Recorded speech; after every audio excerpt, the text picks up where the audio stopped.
Gledate oddajo Klepet ob kavi. Hvaležno pozdravljeni in dobrodošli. Danes tematika posebej za ženske, kajti govorili bomo o negovanju našega cveta.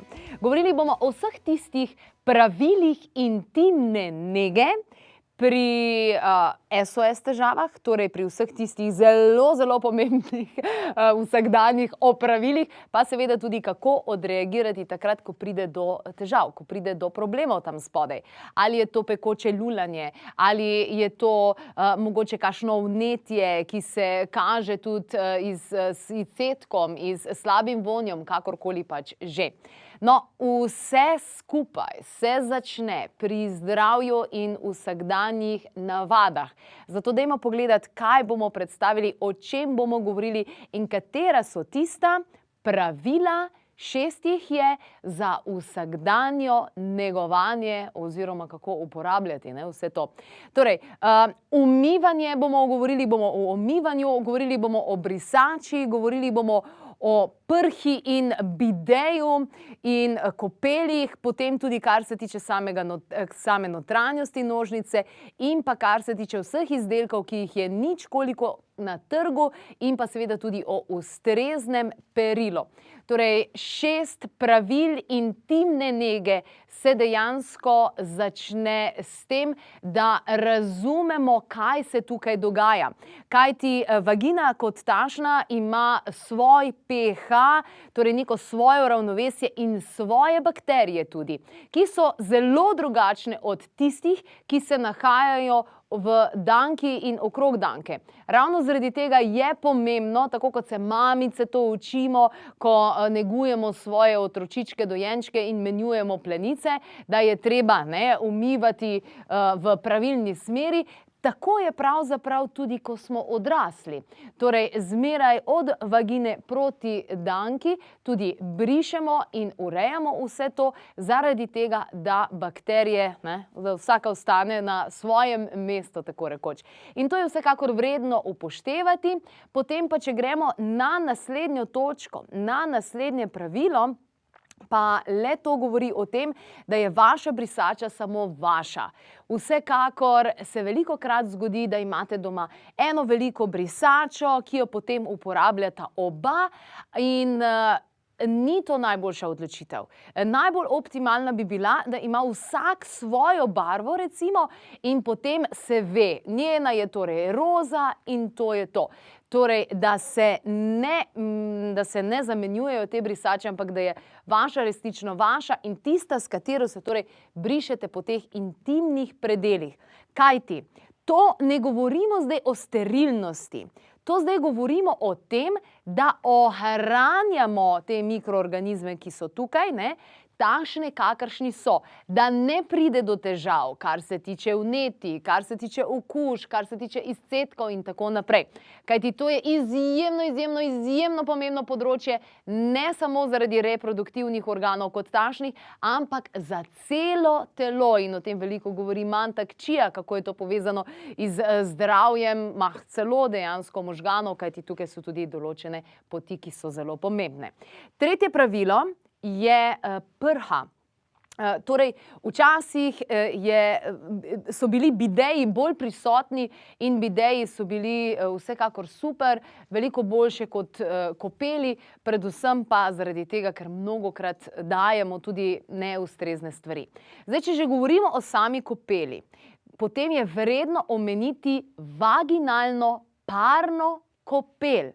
Vaginalna parna kopel je namreč nekaj, kar je fantastično, da si pripravite pri težavah, recimo, če imate težave, kot so neredne menstruacije ali pa po porodu, če želite torej očistiti ta predel, če je karkoli v maternici, ciste, miomi in podobne zadeve, če so močne ali pa neredne menstruacije.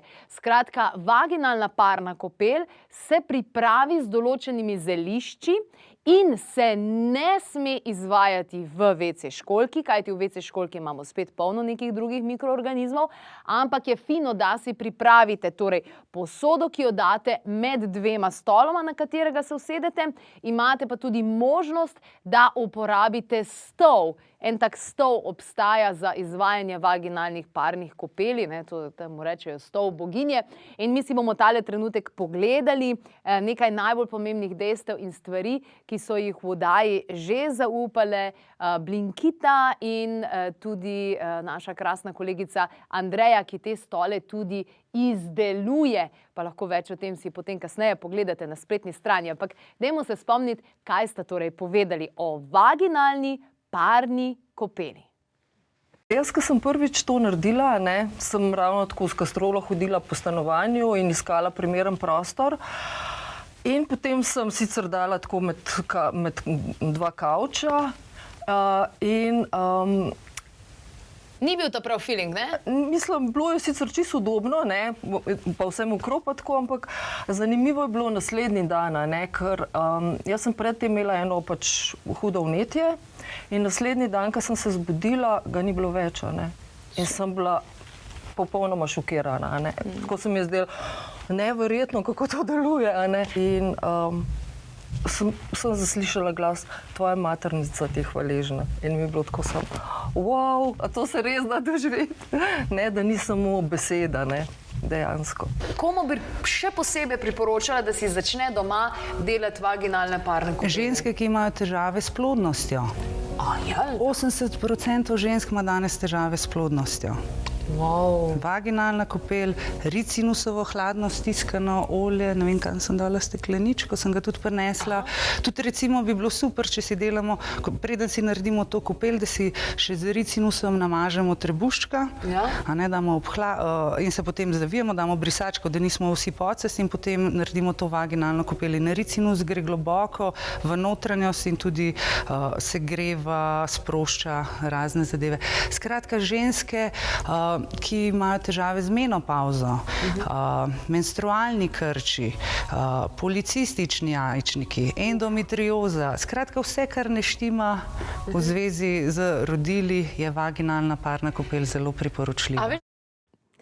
In vse od takrat, ko mi je Blinkita to zaupala, sem tudi sama doma izvajala vaginalne parne kopeli in moram reči, da zadeva fantastično deluje in sama to izvajam ne zaradi kurative, ker bi bilo nekaj narobe, ampak zaradi krepitev tega dela in je res fantastično. Zdaj, ni to kar ena zadeva, kar bum, greste domov pa to izvajate. Dajte si pogledati, katera zelišča uporabiti in podobno na klepet@kavi.si, kjer boste dobili točna navodila, kako izvajati vaginalne parne kopeli. Zdaj pa gremo naprej. Danes namreč govorimo o pravilih intimne nege.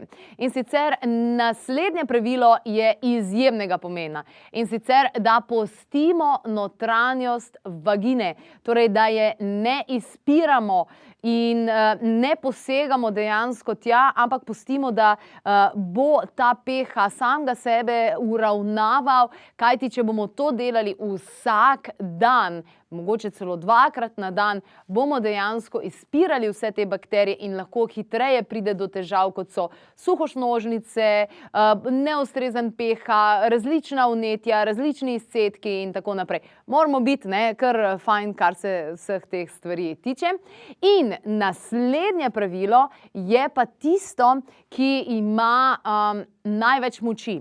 Zakaj največ moči? Ravno zaradi tega, ker nas vsak dan želijo prepričati, da rabimo ta gelček, da rabimo to milo, da rabimo tisto in da si moramo s tem negovati in izpirati in tako naprej. Skratka, vsi izdelki, zdaj govorim iz lastnih izkušenj, vsi izdelki, ki so v obliki intimnega mila ali karkoli, pravzaprav jih ne potrebujemo. Zakaj ne? Zaradi tega, ker ima naše telo samo sposobnost uravnavanja in potem ta mila imajo ponavadi ustrezen pH in ne vem kaj še vse. Pustimo to. Dajmo raje vodo in če so kakršnekoli težave, rešujmo to s probiotiki. Probiotiki, zakaj? Zaradi tega, da bomo okrepili te dobre bakterije, da bomo dali seme in da se bo zadeva dobro, torej, da se bo dobro razvila naprej. In to sama od sebe. Kajti, zelo velikokrat lahko pride do tega, da dobimo celo kakšne antibiotike ali karkoli podobnega.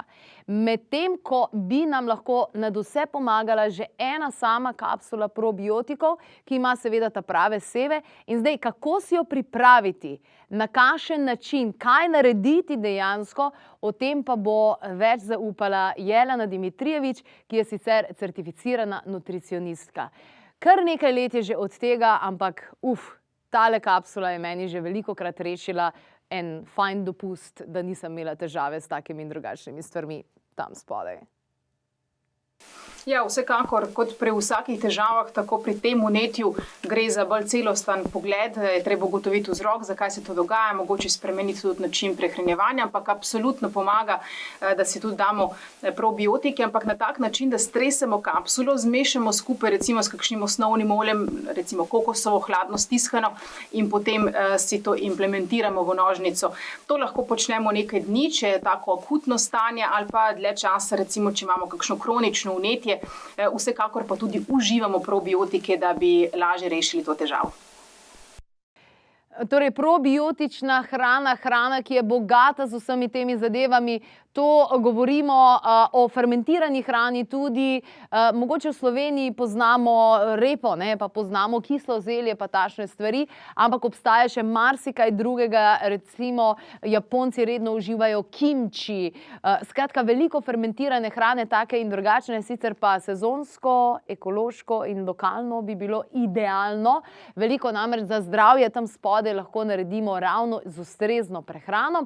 Sicer pa je dr. Pušenjak, ki je izjemno znan ginekolog v Sloveniji, tudi gostil v naši oddaji in tole je zaupal, tole je položil vsem ženskam na srce. Z njim se je namreč pogovarjala Neža o tem, kaj njemu kot ginekologu gre na živce, da ženske ne razumemo, da ne štekamo.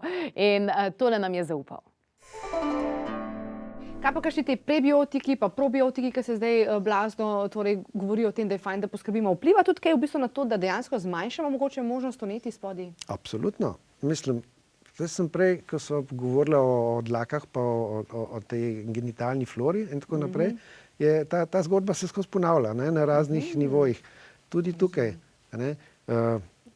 Skratka, ta biološka ta flora v genitalnem področju je zelo odvisna od vseh stvari, ki se tiče tega področja. Od perila, uporabe vložkov, načina nege, na koncu tudi pogostosti spolnih odnosov, potem, ne vem, razne spolne prakse, uporaba raznih pripomočkov in tako naprej. Potem, ne vem, oralni spolni odnosi pri, ne vem, nezdravem zobovju. Zelo banalne stvari. Veš, kaj me samo zanima, na hitro, zelo malo časa imamo še. Mila. Kolikokrat lahko milo uporabljamo? Ga lahko vsak dan, se lahko vsak dan z mili umivamo? Lahko, sem, ko opaziš, da se nekaj tam spodaj dogaja, ne se še bolj drgati. Raj manj. Raj manj. Ja, zato ker telo ima svojo lastno zaščito, ima te snovi, ki jih izločajo znojnice, lojnice, dišavnice in tako naprej.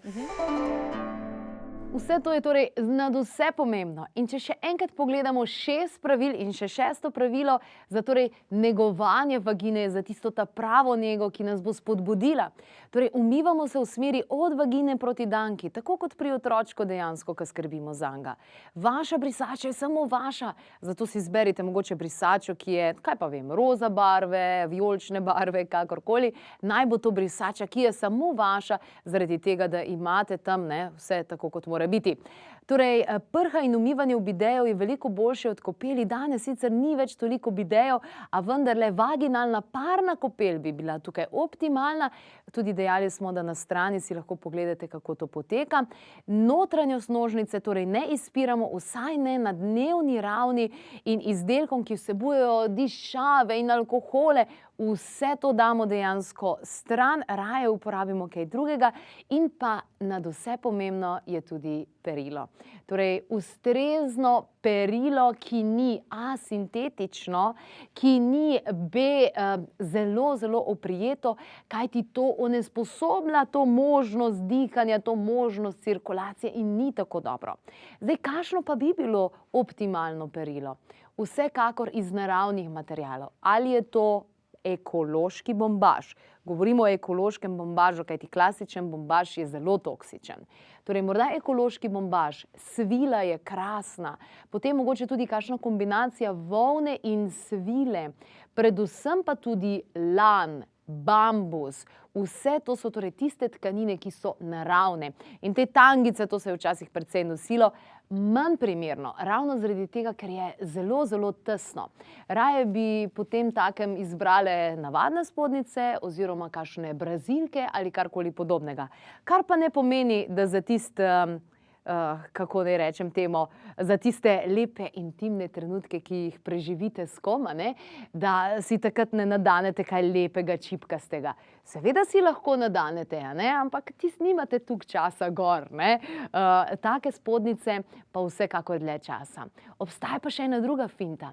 In sicer ta finta govori o tem, da kadar so spodnjice barve tega našega centra tukaj, se pravi rdeče, roza, pink, to je tista barva, ki spodbuja tudi kroženje energije, ki spodbuja pretok na tem mestu in mogoče je to tudi razlog, zakaj boste že jutri raje oblekle drugačne barve spodnjic. Recimo. Sicer pa zelo pomembna stvar, ki je že mnogim ženskam resnično rešila marsikaj, in sicer številka 1. Kadar se zgodi, to sicer ni toliko povezano z vagino, ampak kadar se zgodi, da vas peče, ko lulate, številka 1, kar morate narediti, najbolj pomembna zadeva, zato da boste tudi v enem dnevu lahko rešile to težavo, je, veste kaj? D-manoza. Tako. D-manoza je pravzaprav sladkor. Ampak kaj naredi? Tista bakterija, ki v 99% povzroča to, da nas peče, ko lulamo, kot britvica in tako naprej, bo kot pajk pograbila ta E. coli, to je ta najpogostejša bakterija, in jo bo vrgla ven iz telesa. Torej, enostavno jo bomo poluljali ven in v enem dnevu boste lahko rešili vse te težave brez antibiotikov in brez vseh drugih bolečin, ki jih torej imate takrat. In dajmo si pogledati nekaj najbolj pomembnih informacij o D-manozi, o kateri veliko govorimo tudi na www.klepetobkavi.si, kajti tole je tako preprosta stvar in tako visoko učinkovita, da jo morate imeti doma v svoji domači lekarni in tudi, ko boste šli na dopust ali pa na kakršenkoli izlet, se veste, hitro se zgodi, malo popiha ali pa sedite kje, kjer ne bi smeli biti, vedno je treba imeti tole pripravljeno. D-manoza je to. D-manoza, ki sem jo omenila, je res fantastična, zaradi tega, ker v bistvu veže nase različne tiste mikroorganizme, tukaj tudi govorimo tale bakterijska okužba, tudi okužba za Escherichia coli, ki nam povzroča težave, ker pol iz prebavnega trakta zaide tudi v naš mehur in v bistvu povzroča vnetja. In D-manoza veže nase te organizme in jih hitro izloči iz telesa. Koliko časa lahko pričakujemo? To je že v enem dnevu so že spremembe, ampak jaz vedno priporočam, tudi če vzajemo D-manozo, da takrat v tem času, ko je že kurativa, takrat dvojno dozo vzajemo. In kombiniramo skupaj D-manozo s probiotiki in z visokimi odmerki vitamina C. Na tak način, če delujemo takoj hitro, recimo takoj, ko majčkeno opazimo, da se nekaj dogaja, vzajemo, se pravi, dobro je doma imeti na zalogi. No, evo, fino, ženske. Tako da v bistvu hitro vzajemo in ne bo pripeljano to do recimo, če delujemo na tak način, tudi antibiotikov nam ne bo treba jemati. Ker ta vnetja povzroča ta Escherichia coli, ta bakterija. In na našem tem mehurju, ona se gor, tako se zahakla, ker gor je tudi tako ena taka obloga. In zdaj ta demanoza v bistvu naredi, da ona zdrsne dol, ona sklizne dol in jo v bistvu odplakne, da se ne more več prilepiti. So posebne vrste sladkor, taka molekula, ki v bistvu prav deluje na to bakterijo. Tako, torej v primeru, če vas peče, ko lulate, najbolj pomembna stvar, prva stvar, ki jo naredite in prva stvar, ki resnično deluje in bo res pomembna, demanoza. Torej, demanoza, kot smo rekli, torej navaden sladkor, brez glutena, aditivov in vsega ostalega. In še več o tem in predvsem povzetek vseh pravil za intimno nego, posebej za ženske, najdete na www.klepetobkavi.si. Pa še eno prošnjo imam. Glede na to, da imamo ženske velikokrat težave s tem, pa velikokrat delamo potem napake, kar zadeva potem, kar se ponavlja in ponavlja naprej. Dajte vsa ta pravila povedati tudi svojim prijateljicam. Dajte povedati svojim sodelavkam, dajte povedati mogoče doma, svoji sestri, zaradi tega, da prave informacije pridejo do vseh teh žensk. Kajti tukaj je naš center moči, tukaj je naš center kreacije in zato moramo dobro, zdravo in pametno skrbeti.